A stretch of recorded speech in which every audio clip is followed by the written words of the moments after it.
ಎದುರಿಸ್ರಿ. So ಯಾವುದೇ ರೀತಿಯಾಗಿರ್ತಕ್ಕಂಥ ಮಾನಸಿಕವಾದಂತ ಇದಕ್ಕೆ ಒಳಗಾಗಬೇಡ್ರಿ.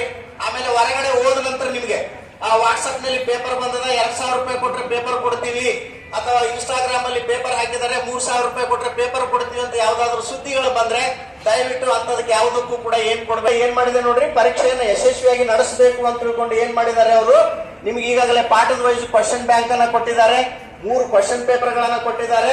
ಅಷ್ಟು ನೀವು ಸರಿಯಾಗಿ ಸಿದ್ಧತೆಯನ್ನ ಮಾಡಿಕೊಂಡು ಪರೀಕ್ಷೆಯನ್ನ ಬರೀರಿ. ನಿಮ್ಮ ಭವಿಷ್ಯ ನಿಮ್ ಕೈಯಲ್ಲಿ ಇರ್ತದೆ. ಯಾವುದಕ್ಕೆ ತೊಂದರೆಗಳಿಗೆ ಒಳಗಾಗಬೇಡ್ರಿ. ಏನಾದ್ರೂ ಬದಲಾವಣೆ ಆದ್ರೆ ನಾವು ನಿಮಗೆ ಮಾಹಿತಿಯನ್ನ ಕೊಟ್ಟು ಕಳಿಸ್ತೀವಿ, ತಿಳಿತಲ್ರಿ. ಪರೀಕ್ಷಾ ಕೇಂದ್ರದವರು ತಾವು ಬಂದು ಪರೀಕ್ಷೆಗೆ ಹಾಜರಾಗಬೇಕು ಅಂತ ತಿಳ್ಕೊಂಡು ನಾವು ತಮ್ಮ ಮತ್ತೊಮ್ಮೆ ಹೇಳುತ್ತಾ ತಾವೆಲ್ಲರೂ ಶಾಂತತೆಯಿಂದ ಪರೀಕ್ಷೆಯನ್ನ ಬರೀರಿ. ನಿಮ್ಗೆ ಯಾವ ಪೇಪರ್ ಏನಿರ್ತದೆ ಅದನ್ನ ಕರೆಕ್ಟ್ ಆಗಿ ನೀವು ನೋಡ್ಕೊಂಡು ಹಾಲ್ ಟಿಕೆಟ್ ನಂಬರ್ ನೋಡ್ಕೊಂಡು ಆ ಟಿಕೆಟ್ಗೆ ಕೊಡಬೇಕು.